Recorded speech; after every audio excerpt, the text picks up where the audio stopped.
ವೀಕ್ಷಕರೇ ನಮಸ್ಕಾರ. ಇವತ್ತು ನಾನು ಎಕ್ಸ್ಪ್ಲೈನ್ ಮಾಡೋಕೆ ಹೊರಟಿರೋ ಫಿಲಮ್ ಹೆಸರು ಕರಾವಳಿ. ಇದು ರೀಸೆಂಟಾಗಿ ಕನ್ನಡದ ಸೂಪರ್ ಹಿಟ್ ಫಿಲಮ್ ಆಗಿ ಹೊರಬಂದಿದೆ. ಆ್ಯಕ್ಚುಲಿ ಹೇಳಬೇಕಂದ್ರೆ ಇದು ಒಂದು ಕಂಪ್ಲೀಟ್ ಆ್ಯಕ್ಷನ್ ಡ್ರಾಮಾ ಮೂವಿ ಆಗಿದೆ. ಜೊತೆಗೆ ಕರಾವಳಿ ಕರ್ನಾಟಕದ ಕಲ್ಚರ್, ಟ್ರೆಡಿಷನ್ ಮತ್ತು ಫೇಮಸ್ ಕಂಬಳದ ಸ್ಪೋರ್ಟ್ಸನ್ನು ತುಂಬ ಪವರ್ಫುಲ್ ಆಗಿ ತೋರಿಸಿರುವ ಸಿನಿಮಾ. ಹಾಗಿದ್ರೆ ಟೈಮ್ ವೇಸ್ಟ್ ಮಾಡದೆ ಸ್ಟೋರಿ ಶುರು ಮಾಡೋಣ. ಈ ಸಿನಿಮಾ ಶುರುವಾಗೋದೆ ಕರ್ನಾಟಕದ ಕರಾವಳಿ ಬ್ಯೂಟಿಫುಲ್ ಲೊಕೇಶನ್ ಜೊತೆಗೆ ಸುತ್ತಮುತ್ತ ಗ್ರೀನರಿ, ಟ್ರೆಡಿಷನ್ ಅಟ್ಮಾಸ್ಫಿಯರ್ ಮತ್ತು ಈ ಹಳ್ಳಿಯ ವಾತಾವರಣವನ್ನು ನೋಡೋಕ್ಕೆ ತುಂಬ ಬ್ಯೂಟಿಫುಲ್ ಆಗಿ ತೋರಿಸಿದ್ದಾರೆ. ಬೇಸಿಕಲಿ ಇಲ್ಲಿ ಕಂಬಳ ಅನ್ನೋದು ಒಂದು ಗೇಮ್ ಮಾತ್ರ ಅಲ್ಲ, ಇದು ಇಲ್ಲಿನ ಜನರ ಪ್ರೆಸ್ಟೀಜ್, ಟ್ರೆಡಿಷನ್ ಮತ್ತು ಎಮೋಷನ್. ಸುಮಾರು 30 ವರ್ಷಗಳಿಂದ ನಿಂತು ಹೋಗಿರುವ ಕೋಟಿ ಚೆನ್ನಯ್ಯ ಕಂಬಳ ಬಗ್ಗೆ ಮೆನ್ಷನ್ ಮಾಡ್ತಾರೆ. ಇದರ ಹಿಂದೆ ದೊಡ್ಡ ಹಿಸ್ಟ್ರಿ ಮತ್ತು ಪವರ್ಫುಲ್ ಪೊಲಿಟಿಕ್ಸ್ ಇರುತ್ತೆ ಅನ್ನೋ ಹಿಂಟ್ ಕೂಡ ಕೊಡ್ತಾರೆ. ನೆಕ್ಸ್ಟ್ ನಮಗೆ ಧನಂಜಯ ಅಲಿಯಾಸ್ ದಾನ ಅವರ ಎಂಟ್ರಿ ಆಗುತ್ತೆ. ಈ ದಾನ ಒಬ್ಬ ಸಿಂಪಲ್ ವ್ಯಕ್ತಿ, ಆದರೆ ಅನಿಮಲ್ಸ್ಗಂದ್ರೆ ಅವನಿಗೆ ತುಂಬ ಇಷ್ಟ ಇರುತ್ತೆ. ವಿಶೇಷವಾಗಿ ಎಮ್ಮೆ ಮತ್ತು ಹಸುಗಳ ಜೊತೆಗೆ ಅವರಿಗೆ ಒಂದು ಸ್ಪೆಷಲ್ ಕನೆಕ್ಷನ್ ಕೂಡ ಇರುತ್ತೆ. ಇವನೇ ನಮ್ಮ ಫಿಲಮ್ನ ಹೀರೋ. ದಾನಾಗೆ ಭೂಮಿ ಅನ್ನೋ ಹಸು ಕೂಡ ಇರುತ್ತೆ. ಆ ಹಸು ಅವನಿಗೆ ತುಂಬ ಮುಖ್ಯವಾಗಿರುತ್ತೆ, ಯಾಕಂದರೆ ಅದು ಅವನ ತಾಯಿಯ ನೆನಪಿನ ಜೊತೆ ಕನೆಕ್ಟೆಡ್ ಆಗಿರುತ್ತೆ. ಆದರೆ ಒಂದು ದಿನ ಶಾಕ್ ಆಗೋ ಥರ ಆ ಹಸು ಕಾಣೆಯಾಗ್ಬಿಡುತ್ತೆ. ಅದನ್ನು ಹುಡ್ಕೋಕೆ ದಾನ ಕರಾವಳಿ ಭಾಗಕ್ಕೆ ಬರ್ತಾನೆ. ಆ್ಯಕ್ಚುಲಿ ಇದೇ ಜರ್ನಿ ಅವನ ಲೈಫನ್ನು ಕಂಪ್ಲೀಟಾಗಿ ಚೇಂಜ್ ಮಾಡಿಬಿಡುತ್ತೆ. ಅವನು ಕರಾವಳಿ ಭಾಗಕ್ಕೆ ಬಂದಾಗ ಅಲ್ಲಿ ದಾನಾಗೆ ಮಹಾಬಲ ಅನ್ನೋ ಫೇಮಸ್ ಕಂಬಳ ರೇಸರ್ ಸಿಗ್ತಾನೆ. ಕಂಬಳದ ಓಟ ಶುರುವಾಗೋ ಮುಂಚೆ ಮಹಾಬಲನ ಕೋಣಗಳು ತುಂಬ ಅಗ್ರೆಸಿವ್ ಆಗಿಬಿಡ್ತವೆ. ಅವನ್ನ ಏನೇ ಮಾಡಿದ್ರು ಕೂಡ ಕೋಣಗಳು ಕಂಟ್ರೋಲ್ಗೆ ಬರ್ತಾ ಇರಲ್ಲ. ಎಲ್ಲರೂ ಕೂಡ ಟ್ರೈ ಮಾಡ್ತಾರೆ, ಬಟ್ ಯಾರಿಂದಲೂ ಕೂಡ ಆಗ್ತಾ ಇರೋದಿಲ್ಲ. ಆಗ ಧನಂಜಯ ತುಂಬ ಕಾಮ್ ಆಗಿ ಅವುಗಳನ್ನು ಕಂಟ್ರೋಲ್ ಮಾಡ್ತಾನೆ. ಈ ಸೀನ್ ನೋಡಿದ ಎಲ್ಲರೂ ಕೂಡ ತುಂಬ ಶಾಕ್ ಆಗಿಬಿಡ್ತಾರೆ. ಫೈನಲಿ ರೇಸ್ ಕೂಡ ಸ್ಟಾರ್ಟ್ ಆಗುತ್ತೆ. ದಾನ ಕೊಟ್ಟ ಕಾನ್ಫಿಡೆನ್ಸಿಂದ ಮಹಾಬಲನ ತಂಡ ಸುಮಾರು 30 ವರ್ಷಗಳ ನಂತರ ಗೆಲುವನ್ನು ಸಾಧಿಸ್ತಾರೆ. ಆದರೆ ಇದೇ ಗೆಲುವು ಹಲವು ವರ್ಷಗಳಿಂದ ಕಂಬಳ ಮತ್ತು ಊರಿನ ಪವರನ್ನು ತನ್ನ ಕಂಟ್ರೋಲ್ನಲ್ಲಿ ಇಟ್ಕೊಂಡಿದ್ದ ಗೌಡನಿಗೆ ದೊಡ್ಡ ಶಾಕ್ ಆಗಿಬಿಡುತ್ತೆ. ಅಲ್ಲಿಂದ ಹೀರೋ ಮತ್ತು ವಿಲನ್ ನಡುವಿನ ನಿಜವಾದ ಘರ್ಷಣೆ ಸ್ಟಾರ್ಟ್ ಆಗುತ್ತೆ. ಈ ದೊಡ್ಡ ಗೆಲುವು ಆದಮೇಲೆ ಮಹಾಬಲ ಮತ್ತು ದಾನ ಇವರಿಬ್ಬರ ನಡುವೆ ಒಳ್ಳೆಯ ಫ್ರೆಂಡ್ಶಿಪ್ ಬೆಳೆಯುತ್ತೆ. ಮಹಾಬಲನಿಗೆ ಒಂದು ಫೀಲಿಂಗ್ ಇರುತ್ತೆ, ಇಷ್ಟು ವರ್ಷ ಆಗದಿದ್ದ ಕೆಲಸ ಈ ಹುಡುಗ ಬಂದ ಮೇಲೆ ಆಗಿದೆ, ಅಂದರೆ ಇವನಲ್ಲಿ ಏನೋ ಸ್ಪೆಷಲ್ ಇದೆ ಅಂತ ಅಂದ್ಕೋತಾನೆ. ಇನ್ನೊಂದು ಕಡೆ ಆ ಊರಿನ ಗೌಡ ಫುಲ್ ಟೆನ್ಷನ್ಗೆ ಹೋಗಿರ್ತಾನೆ. ಸುಮಾರು 30 ವರ್ಷಗಳಿಂದ ಕಂಬಳದ ಮೇಲೆ ಮತ್ತು ಆ ಊರಿನ ಮೇಲೆ ತನ್ನದೇ ಆದ ಪವರ್ನ ಇಟ್ಕೊಂಡಿರ್ತಾನೆ.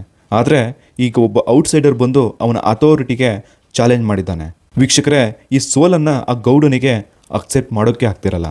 ಇದೇ ಸಮಯದಲ್ಲಿ ಸಿನಿಮಾ ಕರಾವಳಿ ಭಾಗದ ಸೊಸೈಟಿ ಬಗ್ಗೆ ಕೂಡ ಸ್ವಲ್ಪ ಫೋಕಸ್ ಮಾಡುತ್ತೆ. ಅಲ್ಲಿ ಜಾತಿ ಭೇದ ಇರುತ್ತೆ ಮತ್ತು ರಾಜಕೀಯ ಇರುತ್ತೆ, ಇನ್ಫ್ಲೂಯೆನ್ಸ್ ಹೇಗೆ ಕೆಲಸ ಮಾಡುತ್ತೆ ಅನ್ನೋದನ್ನ ಸಬ್ ಟೈಟಲ್ ಆಗಿ ತೋರಿಸ್ತಾರೆ. ಅಷ್ಟರಲ್ಲಿ ಗೌಡ ಅವನ ಗುಂಪಿನ ಒಬ್ಬನನ್ನ ಕರೆದು, ಈ ಧನಂಜಯ ಅನ್ನೋ ದಾನ ಯಾರು ಅಂತ ಗೊತ್ತಿಲ್ಲ, ಆದ್ರೆ ಇವನನ್ನ ಈಗಲೇ ಸ್ಟಾಪ್ ಮಾಡಬೇಕು, ಇಲ್ಲಾಂದ್ರೆ ನಾಳೆ ಕಾಲಕ್ಕೆ ನಮ್ಮ ಪವರ್ ಹೋಗುತ್ತೆ ಅಂತ ಅವನ ಹತ್ರ ಡಿಸ್ಕಸ್ ಮಾಡ್ತಾನೆ. ಈ ಕಡೆ ದಾನ ಮಾತ್ರ ಇವೆಲ್ಲದರ ಬಗ್ಗೆ ಹೆಚ್ಚು ಯೋಚನೆ ಮಾಡೋದಿಲ್ಲ. ಅವನ ಮೇನ್ ಗೋಲ್ ಒಂದೇ ಇರುತ್ತೆ, ತನ್ನ ಪ್ರೀತಿಯ ಹಸು ಭೂಮಿಯನ್ನು ಹುಡುಕೋದು. ಹಾಗೆ ಎಲ್ಲಿ ಹಸುಗಳಿಗೆ ತೊಂದರೆ ಆಗ್ತಿದೆಯೋ ಅಲ್ಲಿಗೆ ಹೋಗಿ ಅವುಗಳನ್ನು ಪ್ರೊಟೆಕ್ಟ್ ಮಾಡ್ತಿರ್ತಾನೆ. ಇದನ್ನು ನೋಡಿ ಊರಿನ ಜನ ಕೂಡ ನಿಧಾನವಾಗಿ ದಾನನನ್ನ ರೆಸ್ಪೆಕ್ಟ್ ಮಾಡೋಕ್ಕೆ ಶುರು ಮಾಡ್ತಾರೆ.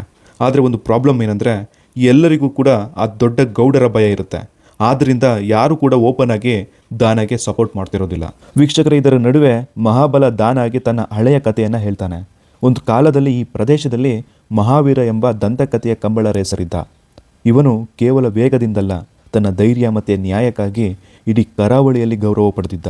ಆದರೆ ಮಹಾವೀರನ ಈ ದೊಡ್ಡ ಬೆಳವಣಿಗೆಯನ್ನು ಕಂಡ ದೊಡ್ಡ ಗೌಡರಿಗೆ ಇಷ್ಟವಾಗ್ತಿರಲಿಲ್ಲ. ತನ್ನ ಅಧಿಕಾರಕ್ಕೆ ಸವಾಲು ಹಾಕಿದ ಮಹಾವೀರನ ಬದುಕನ್ನೇ ಅವನು ಹಾಳು ಮಾಡಿದ. ಆವತ್ತಿನಿಂದ ಮಹಾಬಲನ ಮನಸ್ಸಿನಲ್ಲಿ ಒಂದೇ ಒಂದು ನೋವು ಕಾಣ್ತಾ ಇರುತ್ತೆ, ಅದು ಪ್ರತೀಕಾರದ ಬೆಂಕಿ. ಈಗ ಮಹಾಬಲ ದಾನನನ್ನು ನೋಡಿದಾಗ ಮಹಾವೀರನ ಅದೇ ಧೈರ್ಯ ಮತ್ತು ಅದೇ ನಿಸ್ವಾರ್ಥ ಗುಣ ಮತ್ತೆ ಜೀವಂತವಾಗಿದೆ ಎಂಬ ಭಾವನೆ ಅವನಿಗೆ ಬರುತ್ತೆ. ವೀಕ್ಷಕರೇ, ನೆಕ್ಸ್ಟ್ ಸೀನಲ್ಲಿ ದೊಡ್ಡ ಗೌಡರು ತನ್ನ ಗೂಂಡಾಗಳನ್ನು ಮಹಾಬಲ ಮತ್ತು ದಾನನ ಹತ್ರ ಕಳಿಸಿ, ಇನ್ನೊಂದು ಸಲ ಕಂಬಳದಲ್ಲಿ ಕಾಣಿಸ್ಕೊಂಡ್ರೆ ಒಳ್ಳೆಯದಾಗಲ್ಲ ಅಂತ ಡೈರೆಕ್ಟಾಗಿ ವಾರ್ನಿಂಗ್ ಕೊಡಿಸ್ತಾನೆ. ಆದರೆ ದಾನ ಮಾತ್ರ ಒಂದು ಹೆಜ್ಜೆನೂ ಕೂಡ ಹಿಂದೆ ಹಾಕೋದಿಲ್ಲ. ಅವನ ಅಗ್ರೆಸಿವ್ ಮತ್ತು ಆಟಿಟ್ಯೂಡ್ ನೋಡಿ ಆ ಗೌಡನಿಗೆ ಇನ್ನೂ ಕೋಪ ಜಾಸ್ತಿ ಆಗುತ್ತೆ. ಇದೇ ವೇಳೆ ದಾನಾಗೆ ತನ್ನ ಹಸು ಭೂಮಿ ಬಗ್ಗೆ ಒಂದು ಇಂಪಾರ್ಟೆಂಟ್ ಕ್ಲೂ ಕೂಡ ಸಿಗುತ್ತೆ. ಅದನ್ನು ಫಾಲೋ ಮಾಡ್ತಾ ಹೋಗ್ತಾ ಅವನು ದೊಡ್ಡ ಗೌಡರು ನಡೆಸುತ್ತಿದ್ದ ಒಂದು ಸೀಕ್ರೆಟ್ ಪ್ಲೇಸ್ಗೆ ಹೋಗ್ತಾನೆ. ಅದನ್ನು ಮೊದಲಿಗೆ ನೋಡಿದಾಗ ಅದು ನಾರ್ಮಲ್ ಪ್ಲೇಸ್ ತರ ಕಾಣಿಸುತ್ತೆ, ಆದರೆ ಒಳಗೆ ಹೋಗಿ ನೋಡಿದಾಗ ಅಲ್ಲಿರೋ ಸೀನ್ ನೋಡಿ ದಾನ ತುಂಬಾ ಶಾಕ್ ಆಗ್ಬಿಡ್ತಾನೆ. ಯಾಕಂದ್ರೆ ಅಲ್ಲಿ ಕಳ್ಳತನ ಮಾಡಿದ ಹಸುಗಳು ಮತ್ತೆ ಕೋಣಗಳನ್ನ ಅಕ್ರಮವಾಗಿ ಕಟ್ಟಿ ಹಾಕಿರ್ತಾರೆ. ದಾನಾಗೆ ಒಂದು ಕ್ಲಿಯರ್ ಆಗುತ್ತೆ, ಇದು ಒಂದು ಹಸುವಿನ ಕಳ್ಳತನ ಮಾತ್ರ ಅಲ್ಲ, ಇದರ ಹಿಂದೆ ದೊಡ್ಡ ಇಲ್ಲೀಗಲ್ ಬಿಸ್ನೆಸ್ ಕೂಡ ಇದೆ ಅಂತ. ಇನ್ನೊಂದು ಕಡೆ ಮಹಾಬಲನಿಗೂ ದಾನ ಒಬ್ಬನೇ ಅಲ್ಲಿಗೆ ಹೋಗಿರೋದು ಕೂಡ ಗೊತ್ತಾಗುತ್ತೆ. ಅವನು ಕೂಡ ಕೆಲವು ಫ್ರೆಂಡ್ಸ್ ಜೊತೆ ದಾನಾಗಿ ಹೆಲ್ಪ್ ಮಾಡಬೇಕು ಅಂತ ಅಲ್ಲಿಂದ ಹೊರಡ್ತಾನೆ. ಅಷ್ಟರಲ್ಲಿ ದೊಡ್ಡ ಗೌಡರಿಗೂ ಕೂಡ ಈ ವಿಷಯದ ಬಗ್ಗೆ ಗೊತ್ತಾಗಿರುತ್ತೆ. ಅಲ್ಲಿ ದಾನ ತನ್ನ ಅಡ್ಡದವರೆಗೆ ಬಂದಿದ್ದಾನೆ ಅನ್ನೋದು ಅವನಿಗೆ ಕೇಳಿದ ತಕ್ಷಣ ಫುಲ್ಲು ಸಿಟ್ಟಾಗ್ಬಿಡ್ತಾನೆ. ತಕ್ಷಣ ತನ್ನ ಗೂಂಡಗಳನ್ನೆಲ್ಲ ಕರೆದು ಇವತ್ತು ದಾನ ಬದುಕಿ ವಾಪಸ್ ಹೋಗ್ಬಾರ್ದು ಅಂತ ಆರ್ಡರ್ ಮಾಡ್ತಾನೆ. ಅಲ್ಲಿ ಬಂದಂತ ಎಲ್ಲಾ ಗೂಂಡಗಳಿಗೆ ದಾನ ಒಬ್ನೇ ಎದುರು ನಿಂತಿರ್ತಾನೆ. ಅವ್ರು ಮೊದಲು ಅವನ ಮೇಲೆ ದಾಳಿ ಮಾಡ್ತಾರೆ. ಆದ್ರೆ ದಾನ ಕೂಡ ಯಾರಿಗೂ ಕಡಿಮೆ ಇಲ್ಲದಂತೆ ಫೈಟ್ ಮಾಡೋಕೆ ಶುರು ಮಾಡ್ತಾನೆ. ವೀಕ್ಷಕರ, ಈ ಸೀನ್ ಅಲ್ಲಿ ಯಾವ ಓವರ್ ಬಿಲ್ಡಪ್ನು ಇರೋದಿಲ್ಲ, ಯಾವ ಅನ್ನೆಸೆಸರಿ ಡ್ರಾಮಾ ಕೂಡ ಇರೋದಿಲ್ಲ. ನಿಜವಾಗಿ ನಮ್ಮ ಕಣ್ಣು ಮುಂದೆ ನಡೆಯುವಂತ ಹೋರಾಟದಂತೆ ಕಾಣುತ್ತೆ. ವೀಕ್ಷಕರ, ಈ ಗಲಾಟೆ ನಡುವೆ ಕತೆ ಮತ್ತೆ ಪಾಸ್ಟ್ಗೆ ಹೋಗುತ್ತೆ. ಫ್ಲಾಶ್ ಬ್ಯಾಕ್ ನಲ್ಲಿ ಮಹಾವೀರನ ಜೀವನದ ಮತ್ತಷ್ಟು ಸತ್ಯಗಳು ಗೊತ್ತಾಗುತ್ತೆ. ಒಂದು ಕಾಲದಲ್ಲಿ ಮಹಾವೀರ ಕೂಡ ಇದೇ ದೊಡ್ಡ ಗೌಡರ ಅನ್ಯಾಯದ ವಿರುದ್ಧ ಧೈರ್ಯವಾಗಿ ನಿಂತಿರ್ತಾನೆ. ಅವನು ಕಂಬಳವನ್ನ ಕೇವಲ ಆಟವಾಗಿ ನೋಡ್ತಿರಲ್ಲ, ಅದು ರೈತರ ಗೌರವ, ಸಂಸ್ಕೃತಿ ಮತ್ತೆ ಸ್ವಾಭಿಮಾನದ ಪ್ರತೀಕ ಅಂತ ನಂಬಿರ್ತಾನೆ. ಆದರೆ ದೊಡ್ಡಗೌಡರು ತನ್ನ ಅಧಿಕಾರ ಉಳಿಸಿಕೊಳ್ಳಲು ಮಹಾವೀರನ ಜೀವನವನ್ನೇ ನಾಶ ಮಾಡಿದ್ದ. ಈ ಕಾರಣಕ್ಕೆ ಮಹಾಬಲ ಇಷ್ಟು ವರ್ಷಗಳಿಂದ ನ್ಯಾಯಕ್ಕಾಗಿ ಕಾಯುತ್ತಿದ್ದಾನೆ ಎಂಬುದು ಈಗ ಸ್ಪಷ್ಟವಾಗುತ್ತದೆ. ಈಗ ಸ್ಟೋರಿ ಪ್ರೆಸೆಂಟ್ಗೆ ಬರುತ್ತೆ. ಇಲ್ಲಿ ದಾನ ಒಂದೊಂದಾಗಿ ಆ ಗೂಂಡಗಳನ್ನ ಎಲ್ಲರನ್ನೂ ಕೂಡ ಮುಗಿಸ್ತಾ ಹೋಗ್ತಾನೆ. ಅಷ್ಟರಲ್ಲಿ ಮಹಾಬಲ ಕೂಡ ಅಲ್ಲಿಗೆ ಬರ್ತಾನೆ. ಇಬ್ಬರು ಸೇರಿ ಅಲ್ಲಿರುವ ಎಲ್ಲ ಹಸುಗಳು ಮತ್ತೆ ಕೋಣಗಳನ್ನ ಬಿಡಿಸೋಕೆ ಟ್ರೈ ಮಾಡ್ತಾರೆ. ಆದ್ರೆ ದಾನಾಗೆ ತನ್ನ ಪ್ರೀತಿಯ ಭೂಮಿ ಮಾತ್ರ ಅಲ್ಲಿ ಸಿಗೋದಿಲ್ಲ. ಅವನ ಪ್ರೀತಿಯ ಹಸು ಭೂಮಿ ಬೇರೆ ಕಡೆ ಇರಬಹುದು ಅನ್ನೋದು ಅವನಿಗೆ ಗೊತ್ತಾಗುತ್ತೆ. ಆ ಹಸು ಭೂಮಿ ಅಲ್ಲಿಲ್ಲ ಅಂತ ಗೊತ್ತಾದಾಗ ದಾನಾಗೆ ಇನ್ನೂ ಹೆಚ್ಚು ಮೋಟಿವೇಶನ್ ಬರುತ್ತೆ. ನಾನು ಭೂಮಿಯನ್ನ ಹೇಗಾದ್ರೂ ಮಾಡಿ ಉಳಿಸ್ಕೋಬೇಕು ಅಂತ ಮನಸ್ಸಿನಲ್ಲಿ ಡಿಸೈಡ್ ಮಾಡ್ತಾನೆ. ಇನ್ನೊಂದು ಕಡೆ ದೊಡ್ಡ ಗೌಡರಿಗೆ ಒಂದು ವಿಷಯ ಕ್ಲಿಯರ್ ಆಗಿರುತ್ತೆ. ದಾನ ಸಾಮಾನ್ಯ ವ್ಯಕ್ತಿಯಲ್ಲ, ಅವನನ್ನ ಈಗಲೇ ನಿಲ್ಲಿಸಬೇಕು, ಇಲ್ಲಾಂದ್ರೆ ತನ್ನ ಸಂಪೂರ್ಣ ಸಾಮ್ರಾಜ್ಯವನ್ನ ಕೆಡವು ಬಿಡ್ತಾನೆ ಅಂತ ಭಯ ಸ್ಟಾರ್ಟ್ ಆಗುತ್ತೆ. ಅದಕ್ಕಾಗಿ ದೊಡ್ಡ ಗೌಡರು ಇನ್ನೊಂದು ದೊಡ್ಡ ಪ್ಲಾನ್ ಅನ್ನ ಮಾಡ್ತಾರೆ. ಅದು ಏನಂದ್ರೆ, ಮುಂದೆ ನಡೆಯಲಿರುವ ಕಂಬಳ ಕಾಂಪಿಟೇಷನ್ ಅಲ್ಲಿ ದಾನ ಮತ್ತೆ ಮಹಾಬಲರನ್ನ ಎಲ್ಲರ ಮುಂದೆ ಅವಮಾನ ಮಾಡಬೇಕು ಅನ್ನೋದು. ವೀಕ್ಷಕರ, ಕತೆ ಇಲ್ಲಿಂದ ಇನ್ನೊಂದು ಲೆವೆಲ್ಗೆ ಹೋಗುತ್ತೆ. ಮುಂದಿನ ಕಂಬಳ ಕಾಂಪಿಟೇಷನ್ ಅನೌನ್ಸ್ ಆಗ್ತಿದ್ದಂತೆ ಇಡೀ ಊರಿನಲ್ಲಿ ಎಕ್ಸೈಟ್ಮೆಂಟ್ ಜಾಸ್ತಿ ಆಗುತ್ತೆ. ಅದ್ರ ಜೊತೆಗೆ ಟೆನ್ಷನ್ ಕೂಡ ಸ್ಟಾರ್ಟ್ ಆಗಿರುತ್ತೆ. ಯಾಕಂದ್ರೆ ಈ ಸಲ ನಡೆಯೋದು ಕೇವಲ ಒಂದು ರೇಸ್ ಅಲ್ಲ, ಶಕ್ತಿ ವರ್ಸಸ್ ಅಧಿಕಾರ ಅನ್ನೋ ಯುದ್ಧ. ಒಂದು ಕಡೆ ದೊಡ್ಡಗೌಡ ತನ್ನ ಇನ್ಫ್ಲೂಯೆನ್ಸ್ನ ಯೂಸ್ ಮಾಡಿ ಈ ಕಾಂಪಿಟೇಷನನ್ನು ತನ್ನ ಕಂಟ್ರೋಲ್ನಲ್ಲಿ ಇಟ್ಕೋಬೇಕು ಅಂತ ಎಲ್ಲ ಅರೇಂಜ್ಮೆಂಟ್ ಮಾಡಿರ್ತಾನೆ. ಇನ್ನೊಂದು ಕಡೆ ಮಹಾಬಲ ಮತ್ತು ದಾನ ಮಾತ್ರ ಫುಲ್ ಫೋಕಸ್ ಜೊತೆ ಪ್ರಾಕ್ಟೀಸ್ ಶುರು ಮಾಡಿರ್ತಾರೆ. ಆ್ಯಕ್ಚುಲಿ ದಾನಾಗೆ ಕಂಬಳ ಓಡಿಸೋ ಎಕ್ಸ್ಪೀರಿಯನ್ಸ್ ಇಲ್ಲ, ಬಟ್ ಪ್ರಾಣಿಗಳ ಬಗ್ಗೆ ಅವನಿಗಿರುವ ನಾಲೆಡ್ಜ್ ತುಂಬ ನೆಕ್ಸ್ಟ್ ಲೆವೆಲಲ್ಲಿರುತ್ತೆ. ಅವನು ಕೋಣಗಳ ಬಿಹೇವಿಯರ್ ಅಬ್ಸರ್ವ್ ಮಾಡಿ ಯಾವ ಸಮಯದಲ್ಲಿ ಹೇಗೆ ಹ್ಯಾಂಡಲ್ ಮಾಡಬೇಕು ಅಂತ ಮಹಾಬಲನಿಗೆ ಎಕ್ಸ್ಪ್ಲೇನ್ ಮಾಡ್ತಾನೆ. ಇದರಿಂದ ಮಹಾಬಲನ ಕಾನ್ಫಿಡೆನ್ಸ್ ಕೂಡ ಡಬಲ್ ಆಗುತ್ತೆ. ಅದೇ ರೀತಿ ಇಷ್ಟು ದಿನ ದೊಡ್ಡ ಗೌಡರ ಭಯದಿಂದ ಸುಮ್ಮನಿದ್ದ ಊರಿನ ಜನ ಈಗ ನಿಧಾನವಾಗಿ ದಾನ ಮತ್ತು ಮಹಾಬಲನ ಪರ ನಿಲ್ಲೋಕೆ ಸ್ಟಾರ್ಟ್ ಮಾಡ್ತಾರೆ. ಈಗ ಜನರಿಗೆ ಒಂದು ಹೋಪ್ ಕೂಡ ಸಿಕ್ಕಿರುತ್ತೆ, ಯಾರಾದರೂ ಕೂಡ ದೊಡ್ಡ ಗೌಡರ ವಿರುದ್ಧ ನಿಲ್ಬಹುದು ಅಂತ. ಇದನ್ನು ನೋಡಿದ ದೊಡ್ಡ ಗೌಡನಿಗೆ ಇನ್ನೂ ಹೆಚ್ಚು ಫ್ರಸ್ಟ್ರೇಷನ್ ಆಗೋಕ್ಕೆ ಸ್ಟಾರ್ಟ್ ಆಗುತ್ತೆ. ಅವನು ತನ್ನ ಗೂಂಡಾಗಳಿಗೆ ರೇಸ್ ಶುರುವಾಗೋ ಮುಂಚೆ ಏನಾದರೂ ಮಾಡಿ ಅವರ ಕಾನ್ಫಿಡೆನ್ಸ್ ಬ್ರೇಕ್ ಮಾಡಬೇಕು ಅಂತ ಹೇಳ್ತಾನೆ. ಈ ಕಡೆ ದಾನ ಯಾವುದ್ರ ಬಗ್ಗೆನೂ ಟೆನ್ಷನ್ ತಗೊಳ್ಳೋದಿಲ್ಲ. ಅವನ ಮೈಂಡ್ನಲ್ಲಿ 2 ಗೋಲ್ ಮಾತ್ರ ಇರುತ್ತೆ. ಮೊದಲನೇದು ಮಹಾಬಲನಿಗೆ ಗೆಲುವು ತಂದು ಕೊಡೋದು, ಎರಡನೇದು ತನ್ನ ಭೂಮಿ ಹಸುವನ್ನು ಸುರಕ್ಷಿತವಾಗಿ ವಾಪಸ್ ಮನೆಗೆ ಕರ್ಕೊಂಡು ಹೋಗೋದು. ಫೈನಲಿ ಕಾಂಪಿಟೇಷನ್ ಡೇ ಕೂಡ ಬರುತ್ತೆ. ಇಡೀ ಕಂಬಳದ ಮೈದಾನ ಜನರಿಂದ ಫುಲ್ ಆಗಿರುತ್ತೆ. ಡ್ರಮ್ಸು, ಸೆಲೆಬ್ರೇಷನ್ನು, ಕ್ರೌಡು, ಕಂಪ್ಲೀಟಾಗಿ ಫೆಸ್ಟಿವಲ್ ಅಟ್ಮಾಸ್ಫಿಯರ್ ಇರುತ್ತೆ.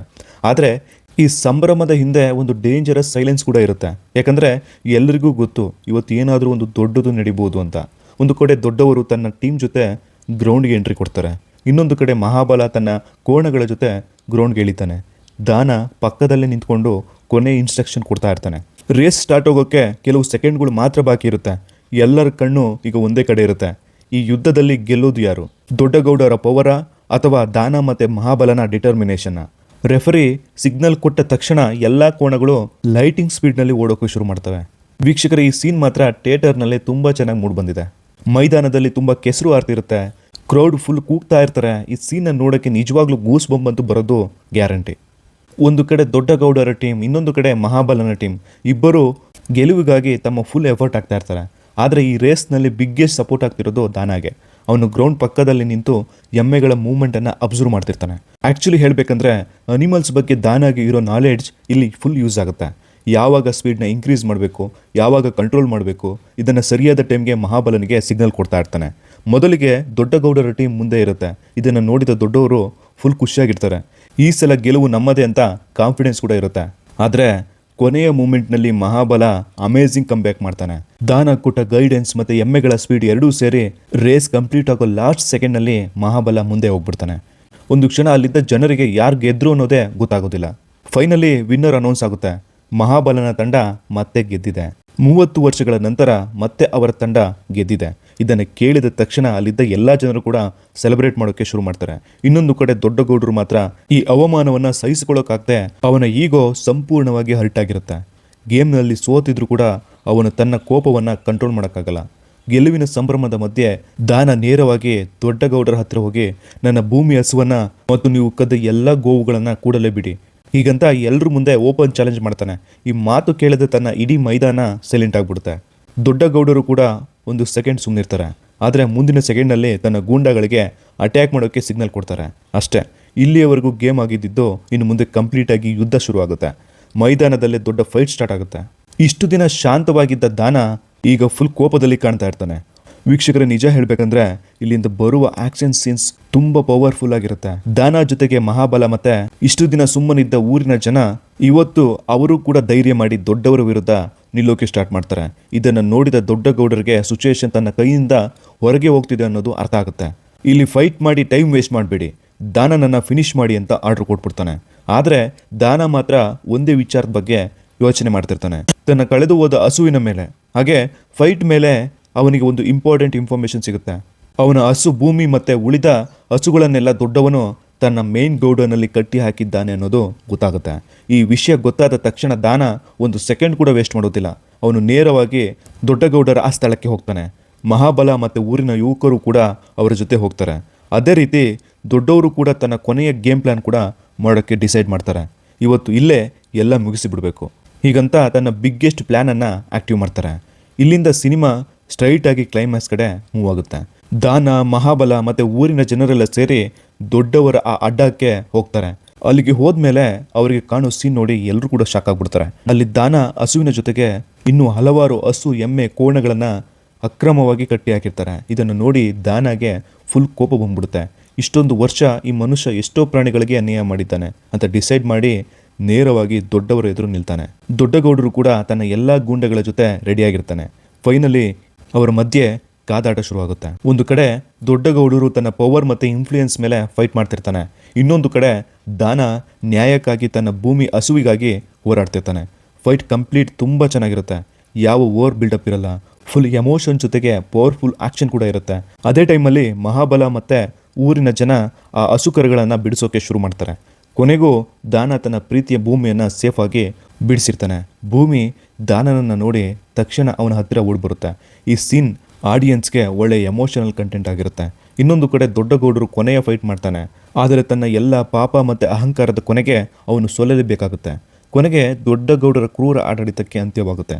ಇಷ್ಟು ವರ್ಷ ಭಯದಲ್ಲಿ ಬದುಕ್ತಿದ್ದ ಊರಿನ ಜನ ಫೈನಲಿ ಸ್ವತಂತ್ರವಾಗಿ ಬದುಕೋ ಅವಕಾಶ ಪಡೆದಿರ್ತಾರೆ. ಕಂಬಳ ಕೂಡ ಮತ್ತೆ ತನ್ನ ಹಳೆಯ ಗೌರವವನ್ನು ಮರಳಿ ಪಡೆಯುತ್ತೆ. ಸಿನಿಮಾ ಕೊನೆಯಲ್ಲಿ ಒಂದು ಸ್ಟ್ರಾಂಗ್ ಮೆಸೇಜ್ ಕೂಡ ಕೊಡ್ತಾರೆ. ಪವರ್ ಎಷ್ಟೇ ದೊಡ್ಡದಿದ್ರೂ ಕೂಡ ಕೊನೆಗೆ ಗೆಲ್ಲೋದು ನ್ಯಾಯನೇ. ಹಾಗೆ ಪ್ರಾಣಿಗಳ ಮೇಲಿನ ಪ್ರೀತಿ, ನಮ್ಮ ಸಂಸ್ಕೃತಿ ಮತ್ತು ಒಗ್ಗಟ್ಟಿನ ಶಕ್ತಿ ಇದ್ದರೆ ಯಾವುದೇ ಅನ್ಯಾಯವನ್ನು ಸೋಲಿಸ್ಬೋದು ಅನ್ನೋದನ್ನು ಸಿನಿಮಾ ತುಂಬ ಚೆನ್ನಾಗಿ ಹೇಳಿದೆ. ಹೀಗೆ ಹೇಳ್ತಾ ಈ ವಿಡಿಯೋನ ಇಲ್ಲಿಗೆ ಮುಗಿಸ್ತಾ ಇದ್ದೀನಿ. ವೀಕ್ಷಕರೇ, ಈ ವಿಡಿಯೋ ಇಷ್ಟ ಆಗಿದ್ರೆ ದಯವಿಟ್ಟು ನನ್ನ ಚಾನಲ್ಗೆ ಸಬ್ಸ್ಕ್ರೈಬ್ ಮಾಡಿ ಮತ್ತು ಈ ವಿಡಿಯೋಗೊಂದು ಲೈಕ್ ಮಾಡಿ ಅಂತ ಹೇಳ್ತಾ ಧನ್ಯವಾದಗಳು.